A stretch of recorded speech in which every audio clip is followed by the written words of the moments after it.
This is going to be a multi-part video on getting ready for whelp and the whelp itself, and hopefully a C-section as well, or actually the actual video of the C-section being performed. So I want to show you what we're doing to get ready. So Phoebe is actually due first date tomorrow. I don't think she's actually going to have puppies tomorrow, and we'll talk more about that. But here we've got, kind of I like this. This is a lift system. Can you see it going up? So, you know, we're older than most of the viewers, and it's nice to have something where we kind of get things up at waist level when we're looking after babies and mama, so we don't have to be on the floor all the time. So I bought this scissor lift on Amazon, and I put a piece of wood on top of it. So the crate's going to sit on top of that. You can see. So we're in our kitchen. It gets all the way up to kind of, you know, countertop height. Well, not quite, but close. And then here's our heating system. So we've got a crate. The crate right now is folded up, it's been in storage.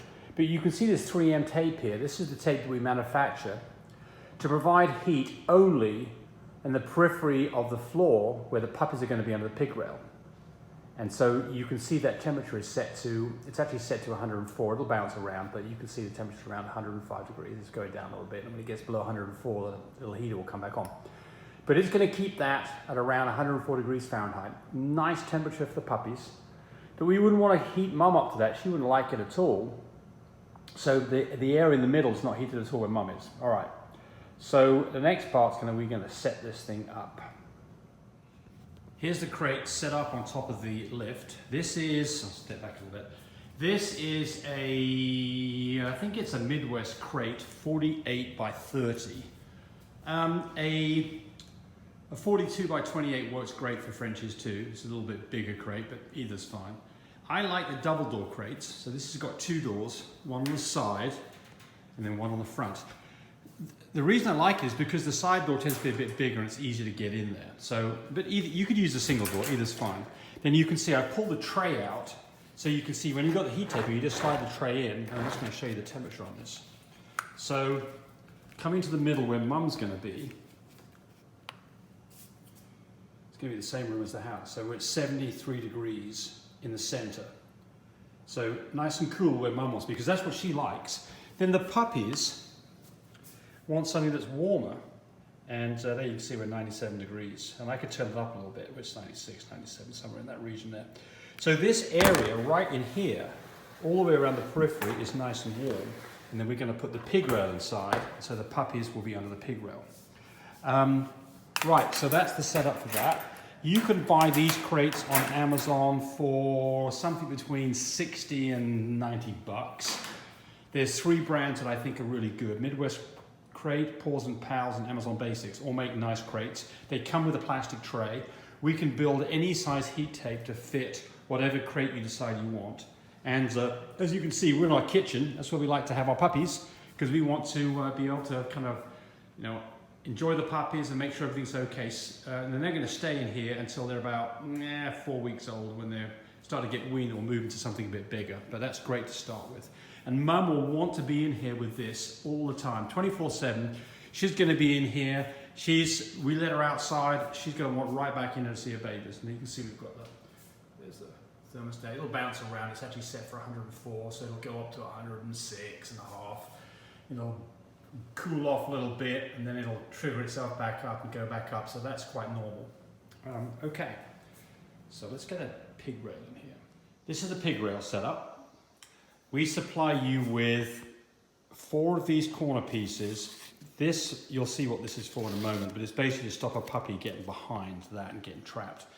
You supply 1.5 inch PVC pipe. We give you directions on how to cut it. Why don't we supply this to you? Because it varies by what your crate is, but these pieces are always the same, so it makes it easy. Plus, it's awfully expensive to ship this. This piece of pipe, a 10-foot stick of PVC pipe, cost you $6, $7 at Home Depot. They'll cut it for you even. All right, so now we're going to install this. I don't know if I'm going to do this with one hand or not, but we'll give it a shot. So we open the door up, we stick it inside. I just lost one of the little foam pieces, but that's fine. So that just slides in there like that. How easy is that? And then I lost one of these guys. So you can see this, a puppy can get stuck behind this, so this stops that from happening. So we put a, again, I can't do this very well with one hand, sorry. I have to move this hand away, there we go. There's that piece right there. So that's it, super easy. So now you've got a place where, remember, the heat's just underneath here. It's not in the middle, not in the middle. Puppies can get underneath this, and that's where they want to be, because that's where the warmth is nice and warm right there. So the puppies are going to hang out underneath this when they're not immersing on mum, and they can't get squished. So easy. And what we're going to do is we're going to throw some pee pads in there and a towel, and next step's going to be to check mum out, see how she's coming along, take a temperature, talk about all the other things we need to do. We've got a couple of other things we're going to show you: puppy care kit, incubator that's going to go to the vet to bring the babies back, and our oxygen machine, which hopefully we won't need, but we've got it on standby. All right, getting close to getting the dog. Hey, thanks for watching the video. I really appreciate people who subscribe to me. It helps me, encourage me to do more of these videos. But do remember, disclaimer here, I am not a vet. I'm not a licensed medical professional. I'm purely a person who's been breeding dogs for the last couple of decades. Any information that you got from this video, use at your own risk. There's nothing implied here, and certainly this should not be used as a substitute for advice from your veterinarian or your medical professional. I hope you enjoyed the video. Come back for more of them. Bye.